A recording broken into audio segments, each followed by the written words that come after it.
اعوذ باللہ من الشیطان الرجیم، بسم اللہ الرحمن الرحیم۔ محترم ناظرین، السلام علیکم۔ بادشاہ اور بیوقوف کی کہانی۔ محترم ناظرین، ایک دفعہ ایک ملک تھا جس کا بادشاہ بڑا ہی نرالا تھا، جو مختلف طرح کے مقابلے کروایا کرتا تھا۔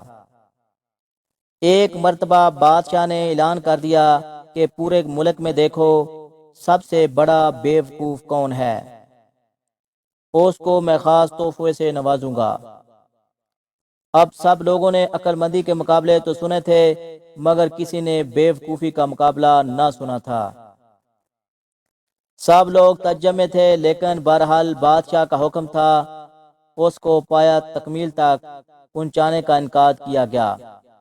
مقابلے میں جیب بیوقوف آتے تھے، اپنے کرتب دکھاتے، اپنی باتیں بتاتے اور وزیر ان کا ٹیسٹ لیتے تھے۔ پھر ٹیسٹ کرتے کرتے آخرکار انہیں ایک ایسا بندہ ملا جس سے بڑا بیوقوف پورے ملک میں نہ تھا۔ اسے بادشاہ کے سامنے لا کر کھڑا کر دیا گیا۔ کہا گیا، بادشاہ سلامت، یہ ہمارے ملک کا سب سے بڑا بیوقوف ہے۔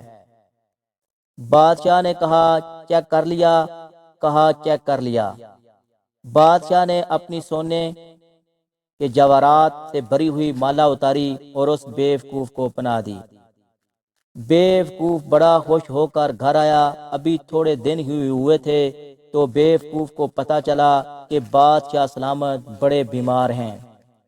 بیوقوف نے ارادہ کیا اور چلا گیا بادشاہ کے پاس۔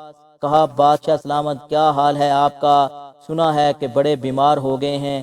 بادشاہ نے کہا، بس اب تو اس جہاں کو چھوڑ کر جا رہا ہوں۔ بیوقوف نے کہا، اچھا، آپ کہیں اور جا رہے ہیں؟ مزید کہنے لگا، کہاں جا رہے ہیں؟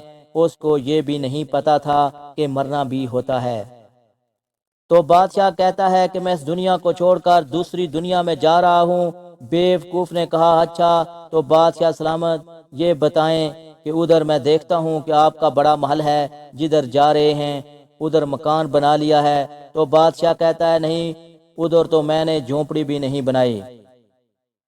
بیوقوف نے کہا، اچھا بادشاہ سلامت، میں دیکھتا ہوں کہ آپ کے پاس بہت پیسے ہیں، بڑا مال ہے، آپ تو بانٹتے بھی سونا ہی ہیں، سونے کے جواہرات کے ڈھیر لگے ہوئے ہیں، آپ کے پاس جدھر جا رہے ہیں ادھر پیسے بھجوا دیے۔